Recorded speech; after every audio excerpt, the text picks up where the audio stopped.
नमस्कार, आप देख रहे हैं डीएनपी इंडिया। मैं आपके साथ हूं विशाल पांडे। आज हम बात करने वाले हैं कोरोना महामारी जो तेज़ी से देश में बढ़ रही है, उसी के बारे में बात करेंगे। जी, आपको बता दें कि कोरोना की वैक्सीन तो जारी हो चुकी है देश में, और धीमे गति से शुरू हुई वैक्सीनेशन की प्रक्रिया जो है उसमें अब तेज़ी पकड़ ली है उसने, और देश में जो है वैक्सीनेशन की प्रक्रिया लगातार बढ़ रही है। देश में 3 करोड़ से ज़्यादा लोगों को अभी तक वैक्सीन लग चुकी है कोरोना की, लेकिन फिर भी कोरोना थमने का नाम नहीं ले रहा है। कोरोना के कई मामले लगातार बढ़ के सामने आ रहे हैं। कई राज्यों से लगातार बड़े बड़े आंकड़े निकल के आ रहे हैं, बड़ी संख्या में आंकड़े निकल के आ रहे हैं। तो कोरोना महामारी को लेकर के प्रधानमंत्री नरेंद्र मोदी आज बैठक कर रहे हैं। जो राज्य के मुख्यमंत्री हैं, देश में जितने भी राज्य हैं, उनके मुख्यमंत्रियों के साथ प्रधानमंत्री नरेंद्र मोदी आज बैठक करेंगे। इस बैठक में वो जानने की कोशिश करेंगे, जानेंगे कि क्या है कोरोना महामारी के जो आंकड़े आ रहे हैं देश में, इतनी तेज़ी से क्यों आ रहे हैं, वो बात करेंगे। वैक्सीनेशन पर भी बात करेंगे, और हो सकता है कि इस पूरा मामला जो है इस पर एक कोई बड़ा फैसला वो ले सकते हैं प्रधानमंत्री मोदी जी। तो जैसे ही कोई अपडेट आएगा हम आपको बताएंगे, लेकिन उसके पहले आपको ये बता दें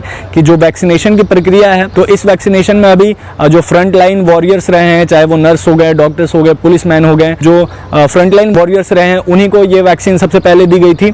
और उसी के साथ अभी तक जो देश में गंभीर बीमारी से जूझ रहे हैं लोग, 45 साल से ज़्यादा के हैं, 60 साल से ज़्यादा के लोग हैं, उनको ये वैक्सीन सरकार जल्दी दे रही है, सबसे पहले दे रही है उनको, ताकि वो सेफ हो जाएं। अगर आपके अंदर कोई बीमारी है, किसी गंभीर बीमारी से आप जूझ रहे हैं, तो फिर आपके लिए बहुत ही ज़्यादा खतरनाक हो जाता है कोरोना वायरस।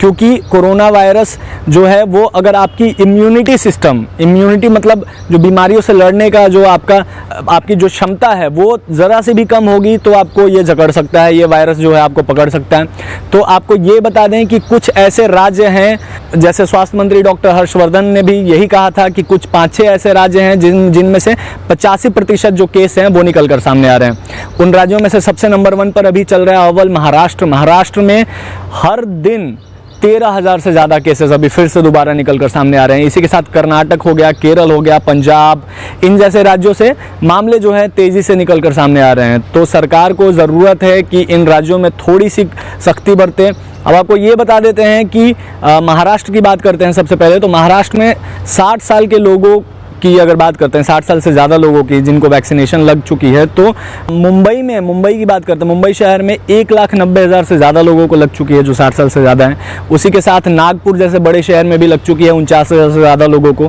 पुणे में भी लग चुकी है 90,000 से ज़्यादा लोगों को वैक्सीन। तो ये वैक्सीनेशन की प्रक्रिया तो चल ही रही है, और साथ ही साथ कोरोना के आंकड़े भी बढ़ रहे हैं। आपको ये काम करने की ज़रूरत है कि आप मास्क लगाइए, सोशल डिस्टेंसिंग का फॉलो कीजिए, और जितना हो सके भीड़ में ना जाइए, घर से मत निकलिए अगर आपको काम नहीं है कोई तो, और सोशल डिस्टेंसिंग का खास पालन कीजिए। कोरोना महामारी का जो सीरियसनेस है उसको समझिए, और अगर आपको हमारी ये वीडियो अच्छी लगे तो इसको लाइक, शेयर और सब्सक्राइब करें हमारे चैनल को। धन्यवाद।